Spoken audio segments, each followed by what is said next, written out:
Every point of light you see in the sky is both creation and destruction happening at once. The stars we gaze upon, gentle, distant, eternal, are anything but peaceful. Behind their radiance lies violence beyond comprehension. Gravity claws at matter, time tears at space, and every shining dot in the heavens is the aftermath of something that once tore itself apart. The universe, for all its beauty, is not serene.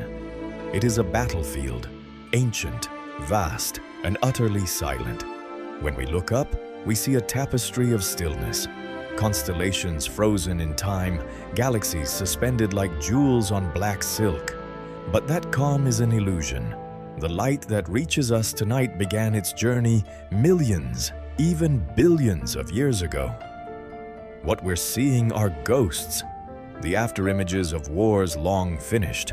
Out there, galaxies are colliding, stars are being shredded, planets are consumed.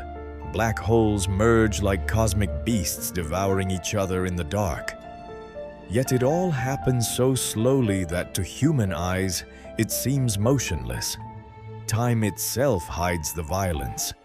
If we could speed it up, if the life of the universe unfolded in moments instead of eons, we'd see it for what it truly is, a vast, burning struggle.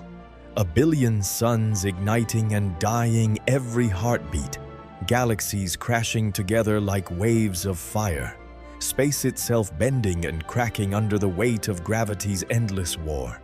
And at the center of it all is gravity, the quiet general, the invisible strategist that commands everything from dust to galaxies. It has no voice, no mind, yet it shapes every act of cosmic conflict. It pulls, it binds, it consumes. It is the reason stars ignite, the reason black holes form, the reason everything, even light, must one day fall. Gravity doesn't fight fast. It fights forever. From the smallest grain of dust to the largest supercluster, every object in the universe is both soldier and victim in its campaign. Clouds of gas collapse into stars. Stars burn, explode, and scatter new material into space, the seeds of future battles. Entire galaxies tear each other apart, merging into something larger, stranger, more chaotic. And always, gravity watches. It is patient. It never stops. We tend to think of the cosmos as a void, cold, quiet, lifeless. But it is alive with motion. It is an ecosystem of destruction. When galaxies collide, they do not smash like stones. They pass through one another like ghosts. Yet gravity ripples through them, pulling stars into new orbits, igniting waves of creation and ruin. When stars run out of fuel, they collapse inward, detonating as supernovae, vast explosions that tear apart everything nearby, but also forge the elements that will build new worlds. The universe feeds on itself. It dies to stay alive. This endless cycle is not chaos. It is the law, the balance between energy and collapse, between fire and shadow. Where one thing ends, another begins. Where gravity destroys, it also creates.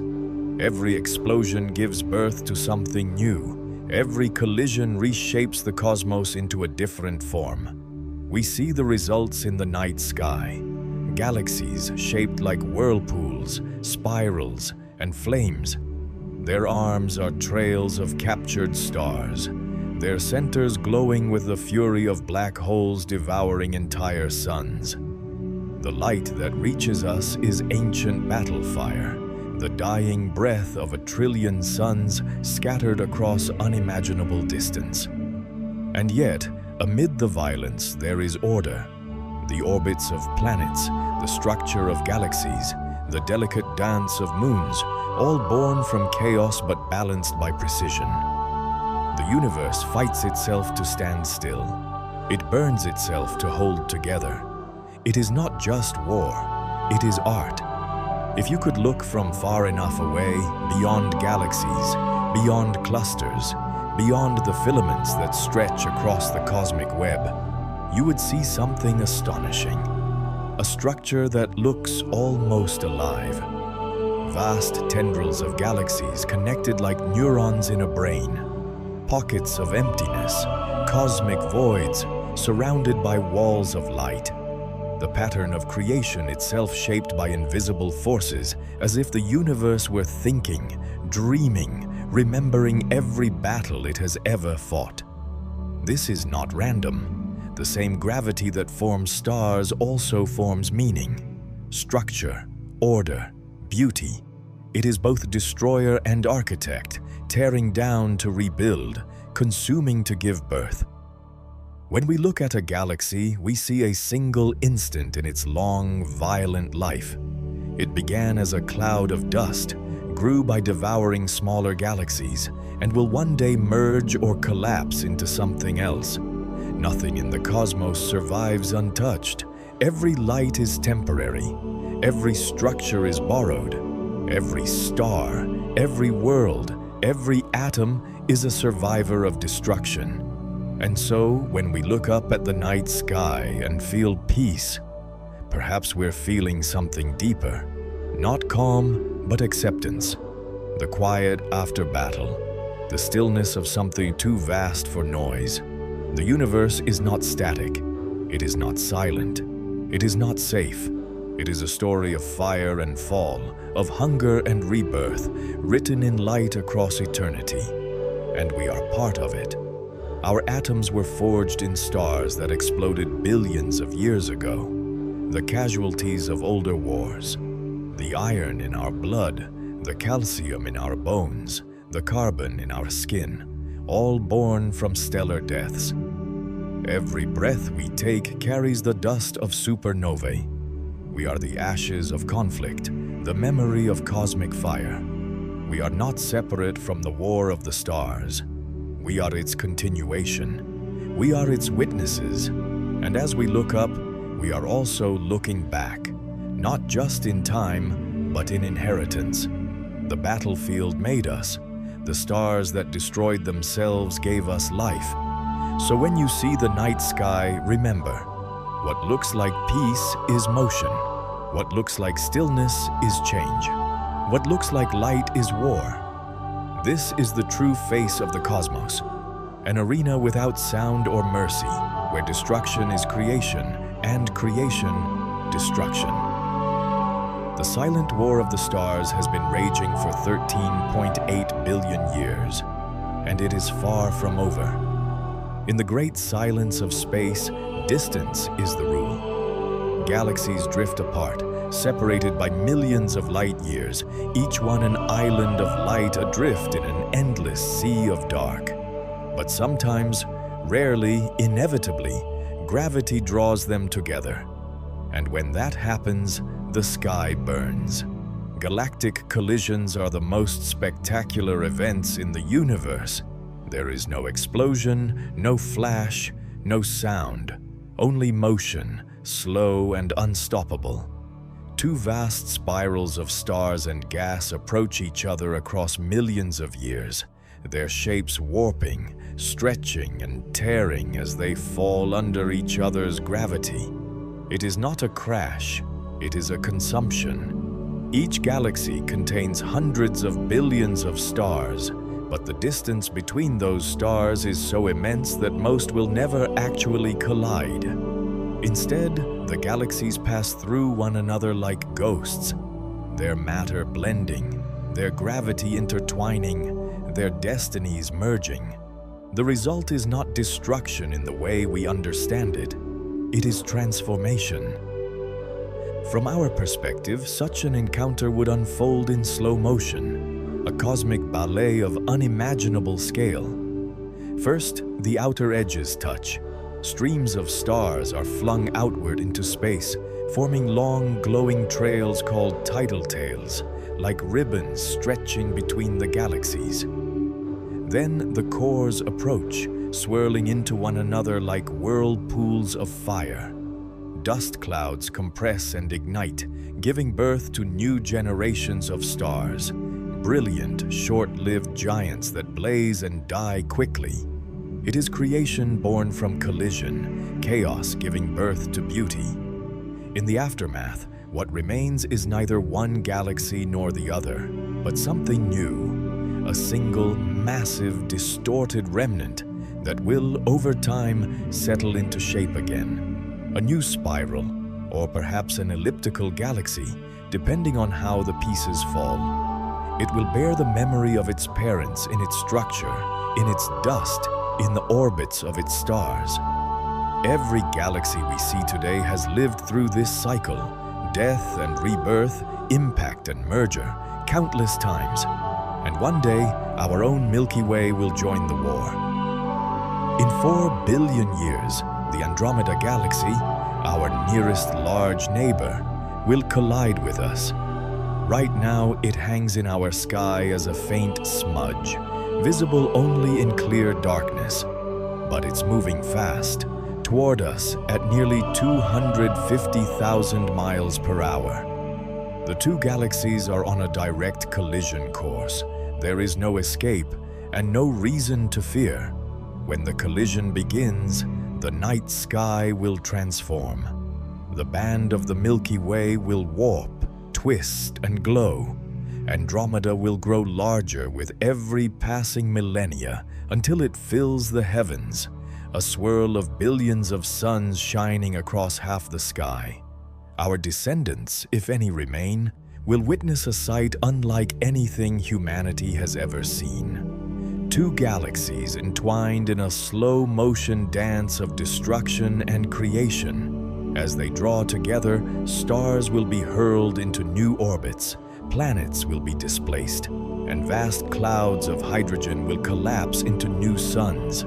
The black holes at the centers of both galaxies, each millions of times the mass of the Sun, will spiral toward each other, releasing titanic waves of gravitational energy as they merge.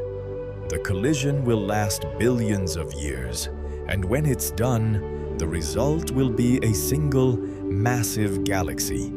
A new creation astronomers already have a name for, Milkomeda, or the Milky Andromeda. It will be a glowing, elliptical supergalaxy, brighter and denser than either of its parents. And within its stars and planets will be the remnants of both, the dust of one world mixed with the dust of another. This is how galaxies grow. They devour, absorb, and evolve. Every spiral, every elliptical, every cluster of light we see through a telescope is the survivor of countless collisions. Even our Milky Way carries the bones of its victims, dwarf galaxies that it has already consumed. Streams of stars still orbit our galaxy, like the scattered limbs of smaller systems torn apart long ago. To us, collisions sound like chaos, but to the universe, they are balance. They are how energy and matter reorganize themselves. When galaxies collide, they do not end, they become. The violence is not destruction, but renewal. In the depths of such mergers, we see new worlds forming.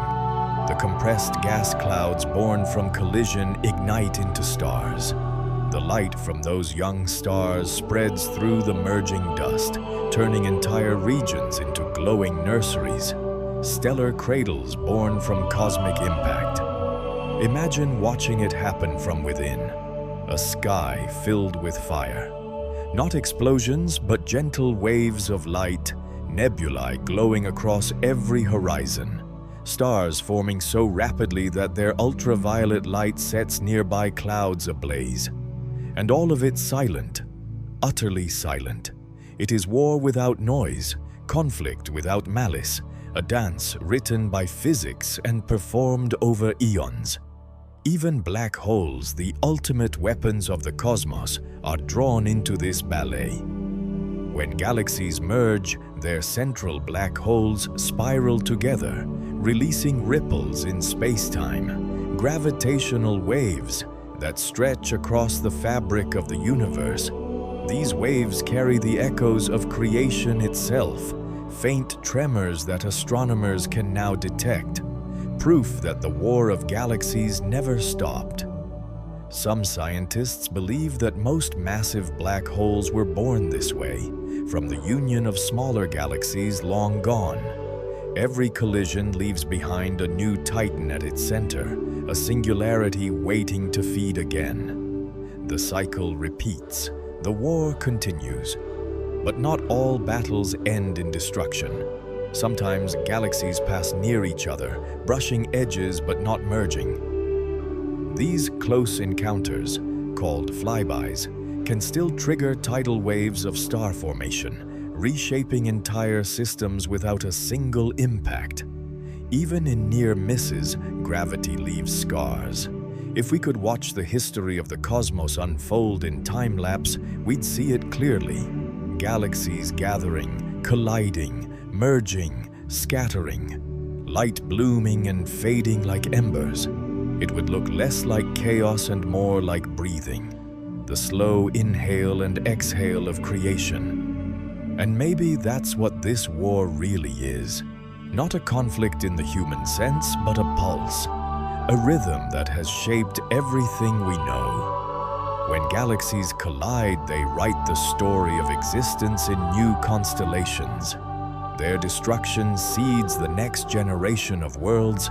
Their light travels across billions of years to reach our eyes, carrying the memory of what they once were. So the next time you see Andromeda, faint, quiet, hovering above the horizon, remember that you are looking at our future battlefield.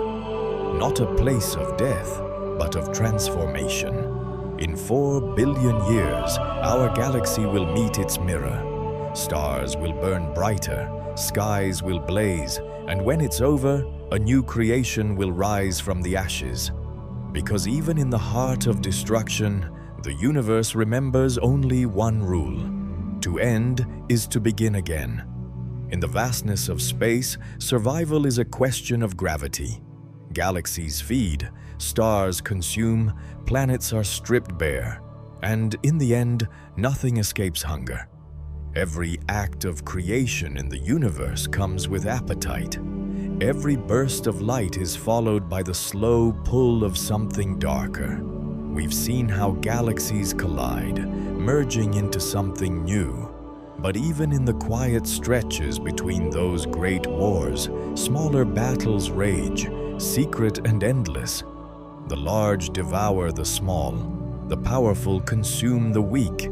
It happens not with violence as we know it, but with gravity's gentle, relentless pull. Across billions of years, massive galaxies feed on smaller ones, like predators stalking prey in the dark. Our own Milky Way is no exception. Around it swarm dozens of tiny dwarf galaxies, faint smudges of light, each one filled with stars, gas, and ancient matter. One by one, the Milky Way tears them apart. It begins invisibly. The smaller galaxy drifts too close, and gravity takes hold. Stars are pulled from its edges like sparks from a dying flame. Streams of light stretch across the night. Tidal tails, rivers of stolen stars that arc around the predator's core. The smaller galaxy is stretched, twisted, and slowly absorbed. This is how the Milky Way grows. In its halo, astronomers have found faint bands of stars, the remains of galaxies it has already eaten. Among them is the Sagittarius dwarf galaxy, now little more than a ghostly arc of starlight looping around our own. It was once proud, bright, and whole. Now its stars belong to us. This is the slow cannibalism of the cosmos, gravity's feast without end. And the same hunger continues on smaller scales. Within galaxies themselves, stars turn against their companions. In the depths of space, many stars are not alone. They are born in pairs, binary systems, locked in eternal orbit. But these relationships are not peaceful. They are delicate, dangerous, and sometimes deadly. When one star grows old, it expands into a red giant. Its atmosphere swells outward, creeping ever closer to its partner. And if that companion is close enough, it begins to feed. The smaller star tears gas from the larger one, drawing it in streams of plasma that twist between them like burning ribbons. The two suns become one living wound, a star consuming a star. Over time, the victim shrinks and fades while the predator glows brighter, its surface burning white-hot as it devours the life of its twin. If it feeds too much, it reaches a limit, a critical mass.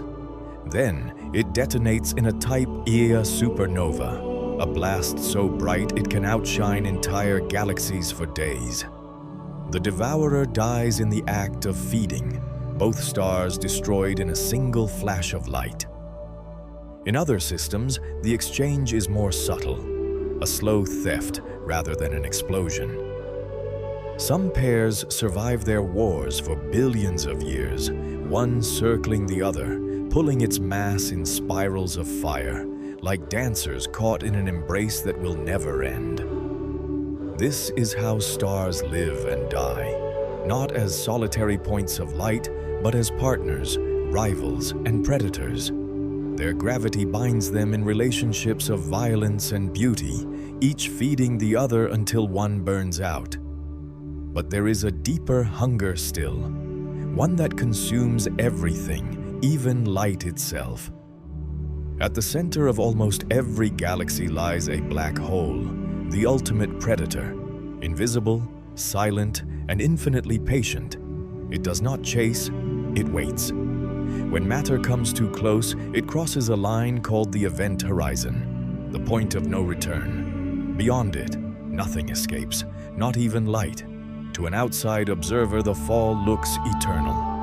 Time stretches, slows, freezes.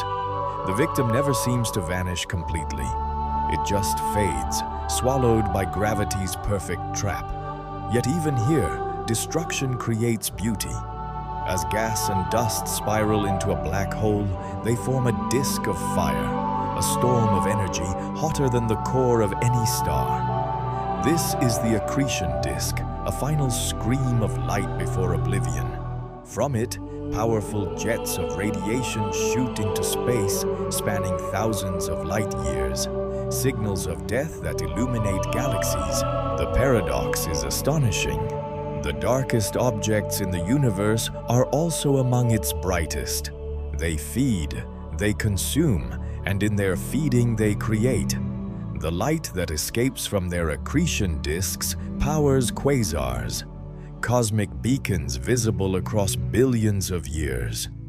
Even in their hunger, black holes become engines of illumination, and they, too, are part of the greater cycle.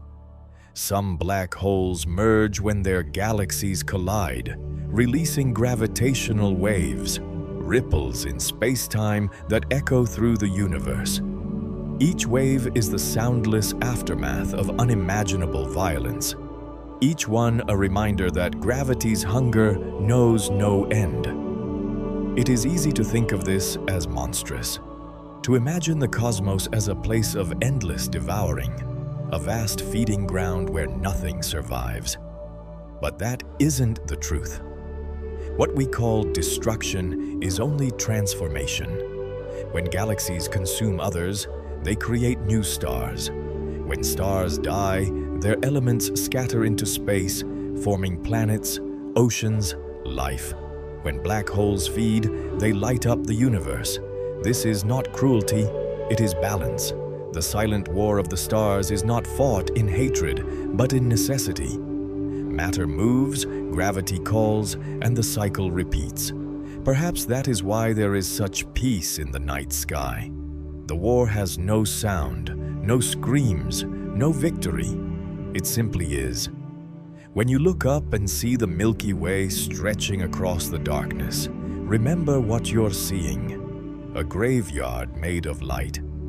Every star, every shimmer, every distant glow is the relic of something that was consumed and reborn. The universe feeds upon itself because that is how it endures. From the smallest atom to the largest galaxy, everything is both hunter and prey, giver and taker, creator and destroyer. Even light itself is not safe. Once freed, it travels until it's caught by dust, by gravity, by time. It too becomes food for the dark. This is the nature of existence in the cosmos, an endless hunger that gives birth to beauty.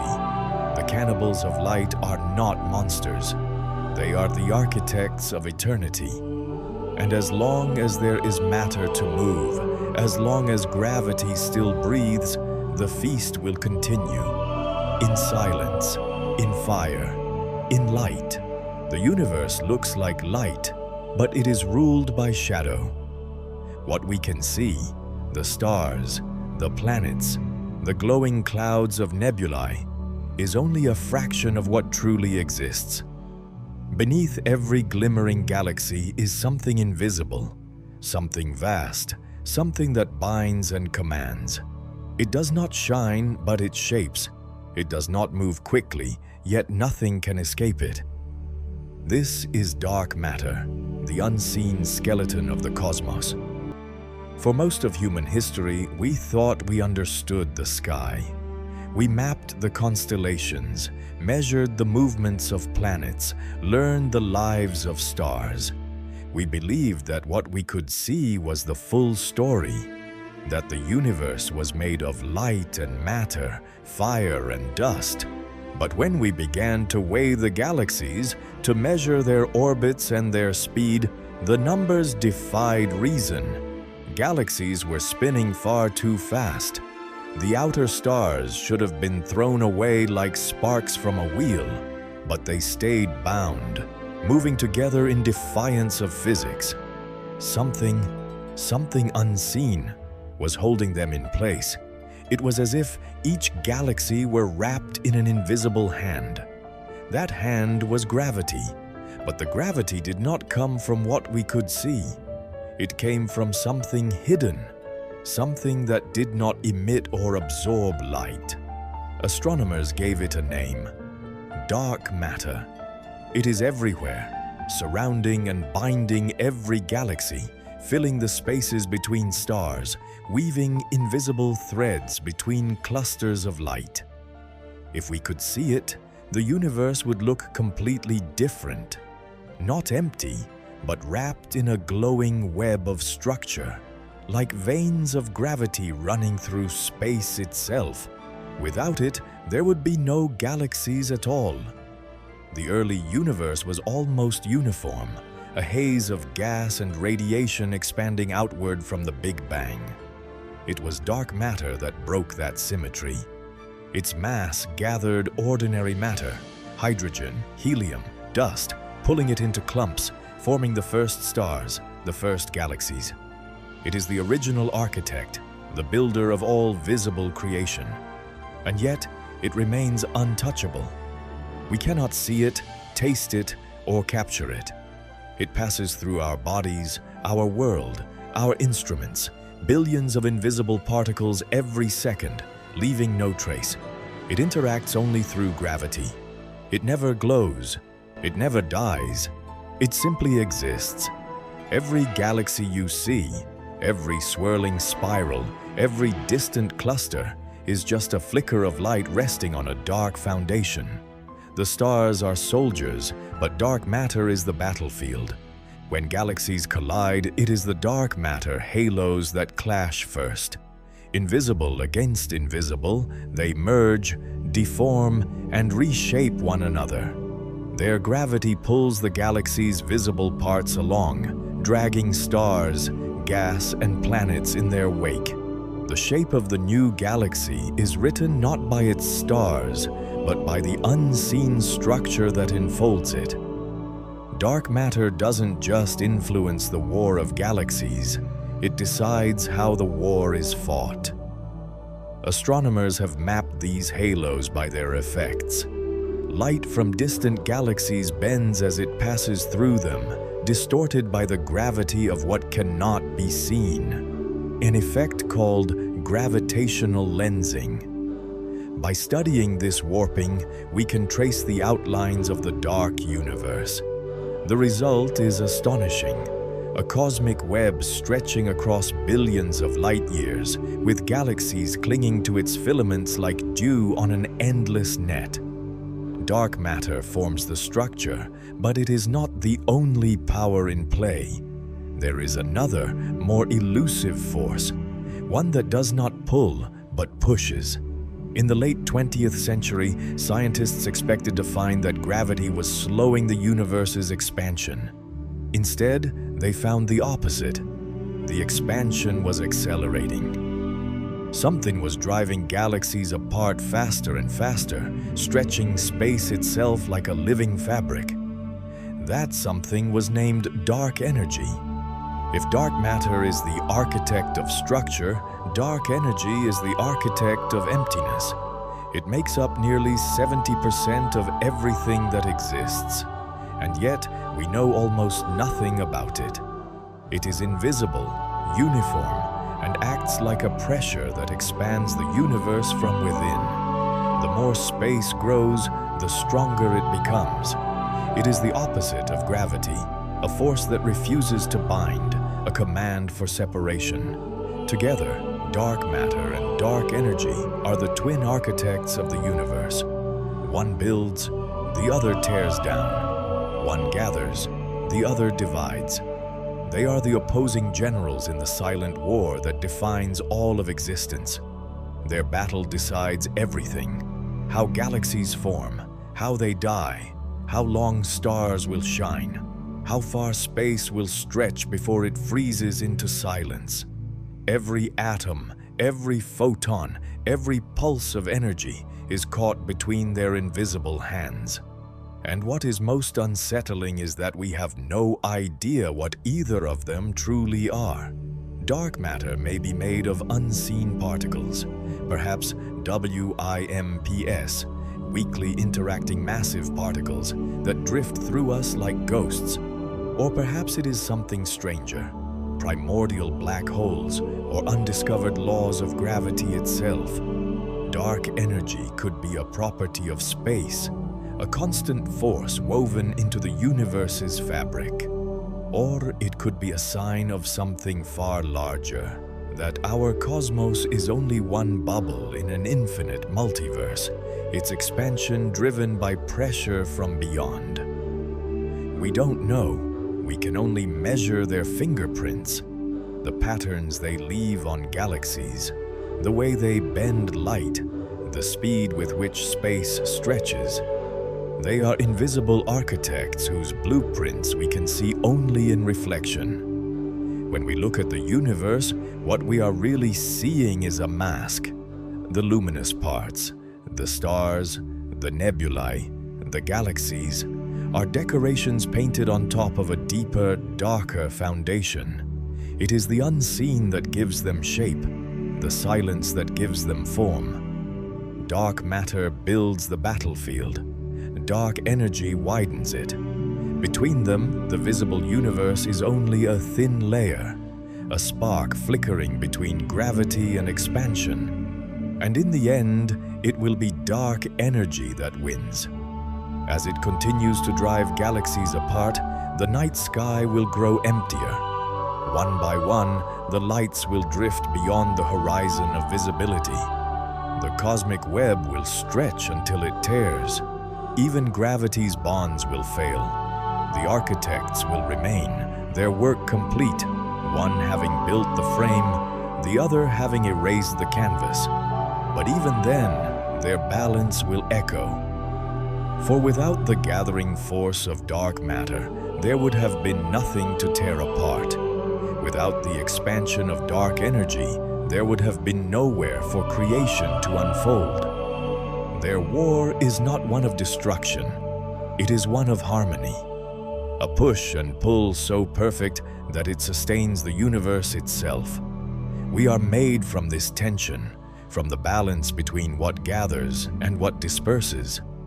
We exist in the brief pause between their eternal contest.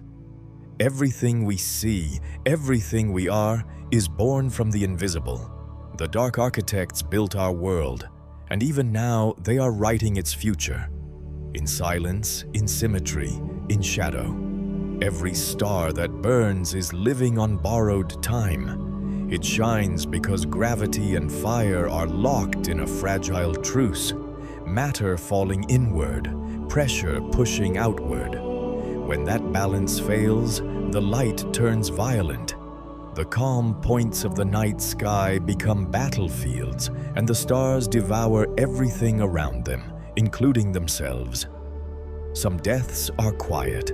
A star the size of our sun will swell into a red giant, its outer layers expanding until they engulf entire worlds. Mercury and Venus will vanish first, then Earth, swallowed by the atmosphere of its dying parent. For a brief moment, the star will look beautiful, glowing crimson and vast, but beneath that beauty is hunger. It feeds on its own fuel until nothing remains but a hot, dense ember, a white dwarf, a corpse that still glows from memory. Even dead, such stars can eat. If a white dwarf orbits close to a living companion, it pulls gas from the other's surface, stealing hydrogen in a steady stream. When it has taken too much, the pressure ignites all at once. The result is a nova, a single titanic flare that can turn an entire system white with light. It is a false resurrection. The star appears to live again, but only by consuming another. Other stars die less peacefully. When a giant runs out of fuel, gravity wins.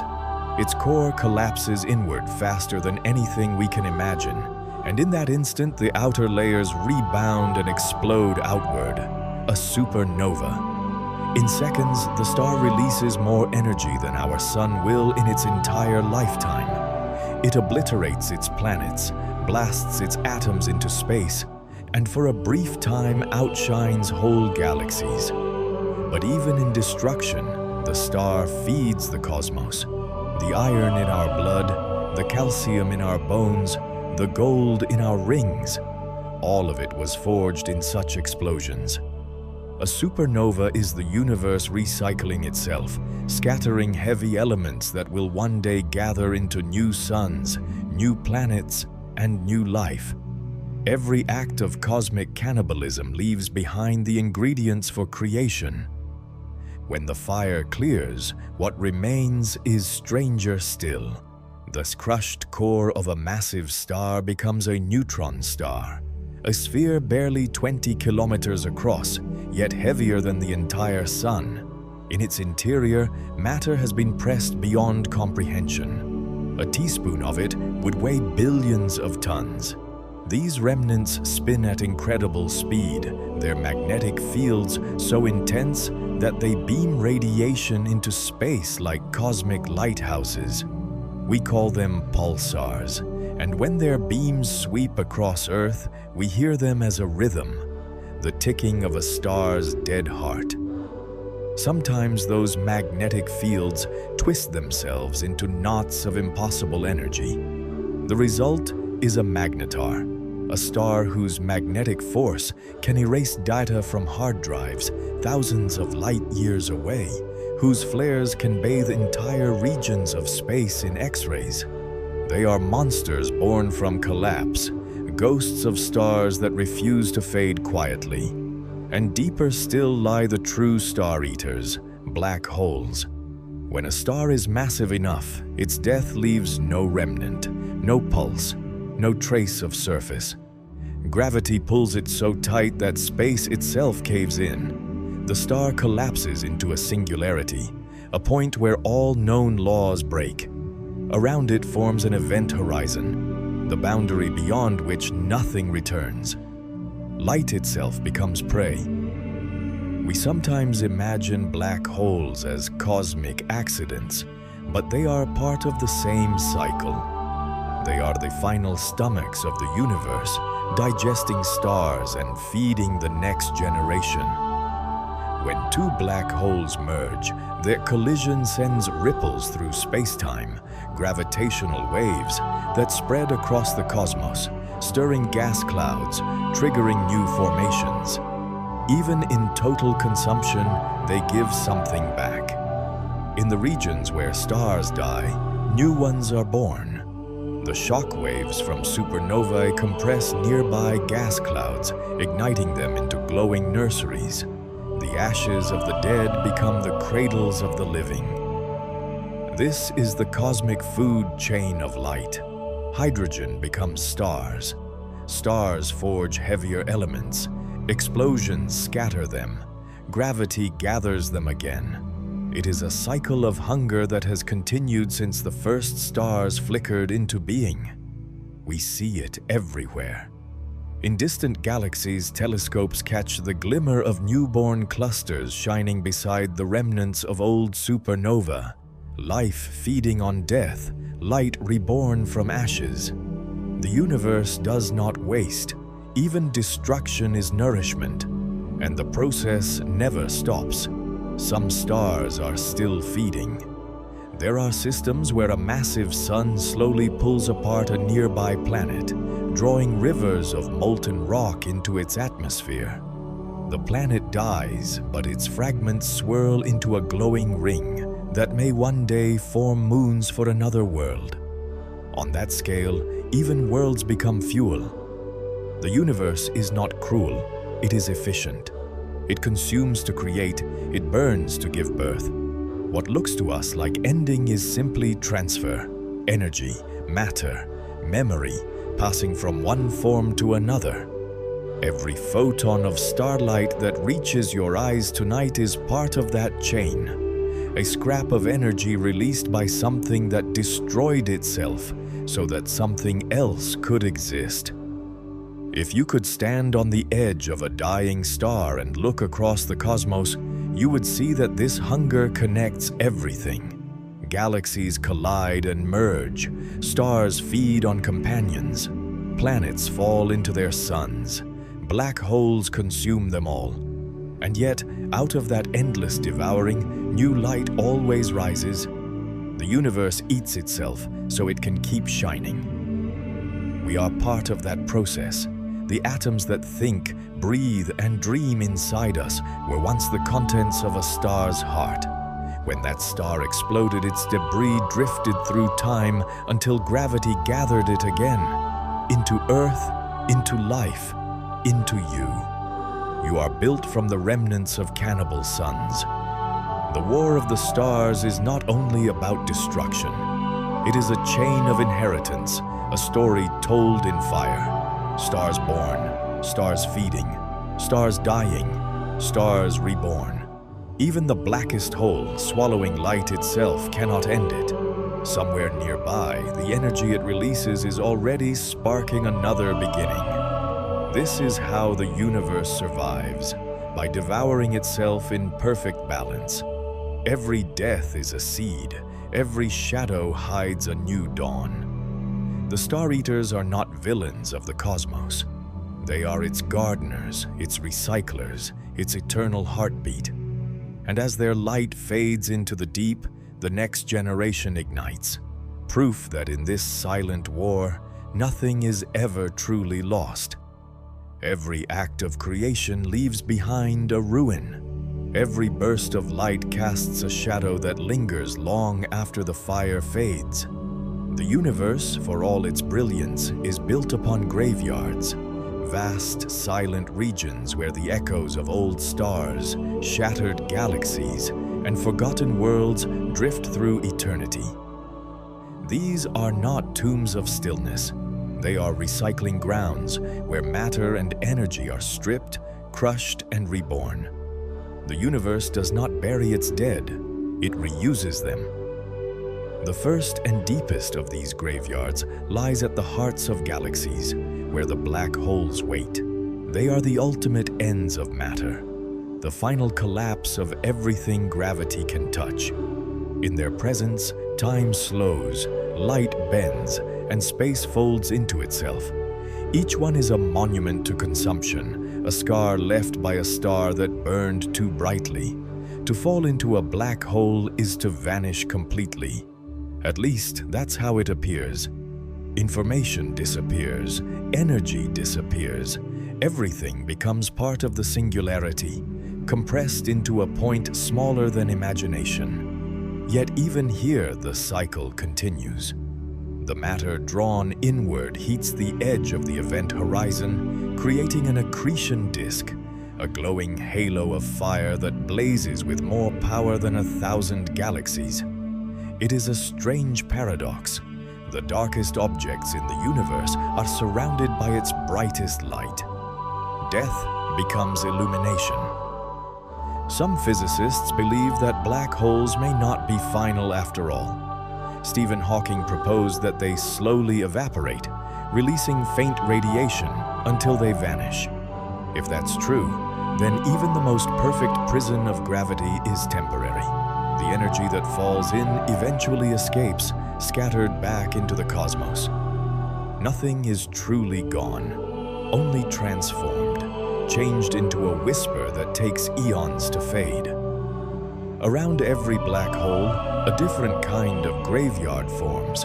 Galactic halos, enormous spheres of dark matter, and ancient stars that surround galaxies like invisible fog. Many of the stars in these halos are relics from the universe's youth, cold, metal-poor survivors of a time before our sun existed. They drift slowly, their orbits unbound by the spiral arms or the galactic core. They are fossils of the first generations of creation.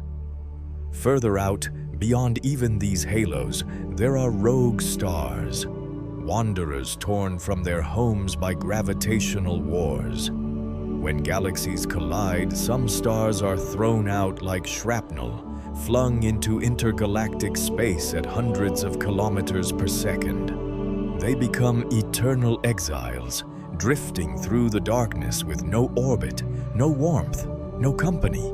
A rogue star may travel for billions of years without ever seeing another. Its light spreads into the void, unseen by any world. Yet even that light is not wasted.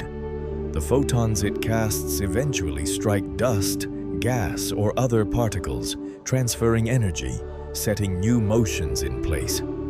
Even loneliness feeds the universe. All these remnants, black holes, halos, wanderers, form the cemeteries of existence, but they are not endings. They are the slow composting of creation. Matter that falls into a black hole becomes energy again. Gas clouds stripped from dying stars drift until they collapse into new ones. Every atom cycles endlessly. The same carbon that once blazed in the heart of a giant may now rest inside your body, waiting to return to the stars again. This is the law of cosmic recycling.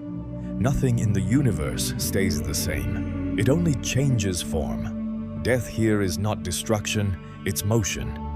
But there's another layer to this story, one deeper and more tragic. The universe may recycle matter, but it does not recycle memory. When a star dies, its elements endure, but its history does not. The pattern of its light, the shapes of its planets, the lives that may have existed there, all lost. Even black holes, which hold everything they consume, eventually radiate that energy back out as heat, scrambled beyond recognition. In time, the universe forgets what it once was. This is entropy, the slow erasure of information, the fading of order into randomness. It is the universe's great forgetting. Every collision, every explosion, every act of creation increases entropy a little more. The galaxies shine, but with every photon they emit, they lose information. They lose clarity. Eventually, all stars will fade, all black holes will evaporate, and all energy will spread thin across an expanding void. The universe will not end in fire or ice, but in silence, a perfect stillness where nothing happens, because nothing can. That distant future is the ultimate graveyard, the heat death of the cosmos, a time when even time itself has no meaning, when everything that was has been erased from memory. But perhaps forgetting is necessary for renewal. Without entropy, nothing could change. Without loss, there could be no new beginning. Memory must fade for creation to start again. Every black hole that swallows a star, every galaxy that dies, every atom that drifts into space, all of it clears the slate for something new to form. In this sense, the graveyards of creation are not failures, but functions.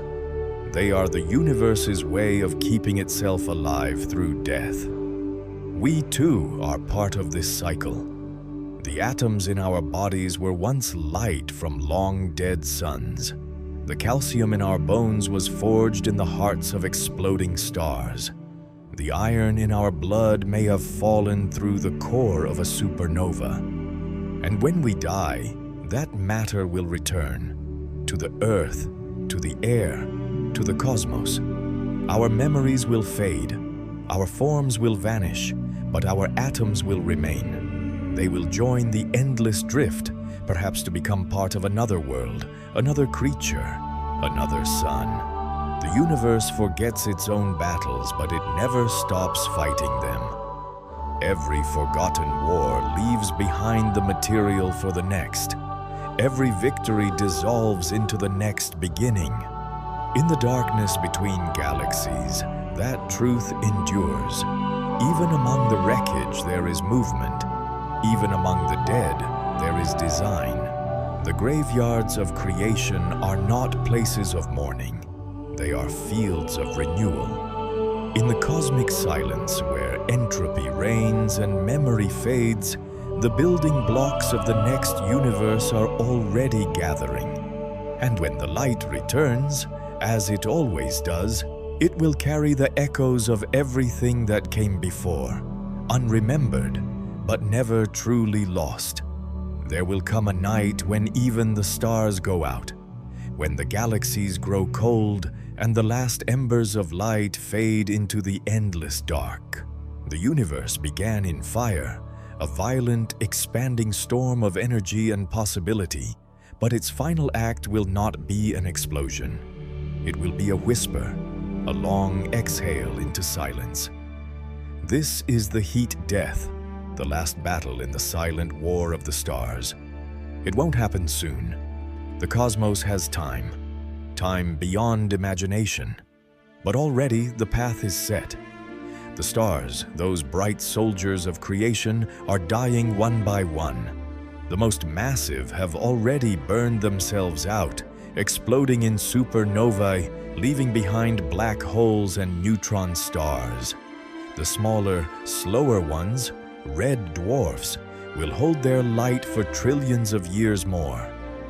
They are the candles that will outlast everything else, but even they will fade. As the galaxies drift apart, their stars will burn out. Their remnants, white dwarfs, neutron stars, black holes, will cool, dim, and disappear into the void. The night sky will go dark, not because of clouds or distance, but because there will be nothing left to shine. The temperature of the universe will drop, approaching absolute zero. Motion will slow, reactions will stop. Even light itself will become rare, stretched thin across an ever-expanding emptiness. Then comes the decay. Protons, the building blocks of matter, are believed by some physicists to be unstable. Over unimaginable spans of time, they may begin to crumble, their energy dispersing into radiation so faint it would take entire universes to detect. The atoms that make up everything, stars, planets, people, will dissolve into nothingness. When that happens, even memory will vanish. There will be no structures left to remember that there were ever galaxies, or worlds, or beings who once looked up at the sky and wondered.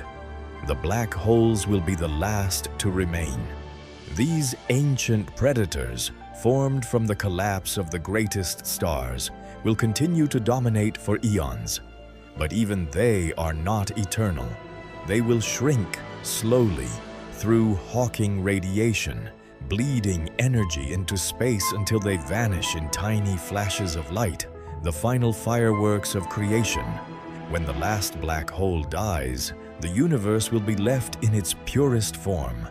Thin radiation spread evenly across infinite emptiness. No stars, no light, no time as we understand it. Only a quiet ocean of cold existence, motionless and complete. It will look like death, and perhaps, in a sense, it is. But what if it isn't an ending, only a transition? The universe has never truly stopped moving. Even in collapse, it creates. Even in decay, it builds again. When the Big Bang erupted from nothing, it was not born into space. Space itself was born from it. So what if this cycle never truly ends?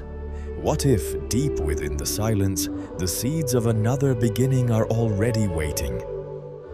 Some theories say that when the universe reaches its greatest stillness, quantum fluctuations, tiny tremors in the void, will begin to stir again. A spark may form, a fluctuation so powerful that it creates a bubble of new space, a new universe, inflating outward with its own time, its own physics, its own stars. Others believe that our universe may not fade quietly, but instead collapse. That gravity will one day overwhelm expansion, pulling everything back into a single, infinite point. The Big Crunch. And from that compression, perhaps another explosion will come. A new Big Bang, another cosmic war born from the ashes of this one. In this way, death and birth are not opposites, but partners, the inhale and exhale of eternity. We may never see it. The timescales are too vast, the distances too great. But maybe, somewhere, this has all happened before.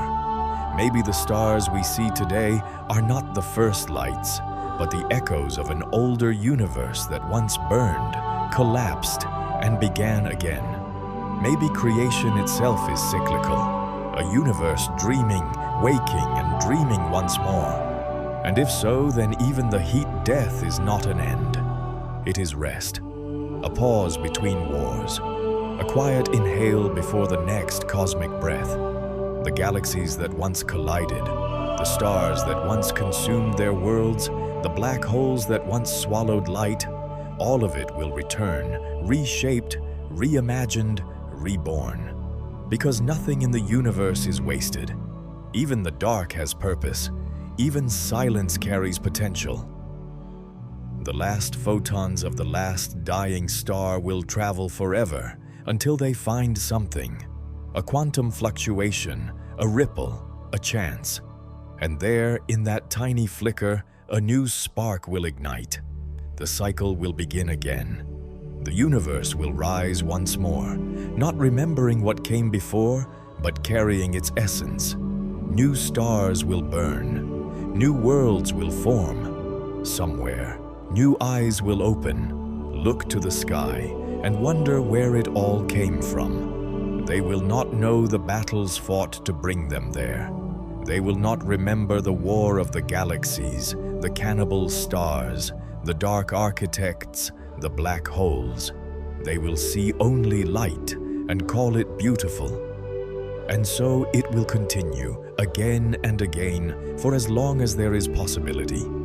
Perhaps then the universe is not dying. It is only learning to rest, to breathe, to fade, to wait before it begins its next song of fire. The silent war of the stars never ends. It only pauses between battles, between breaths, between eternities.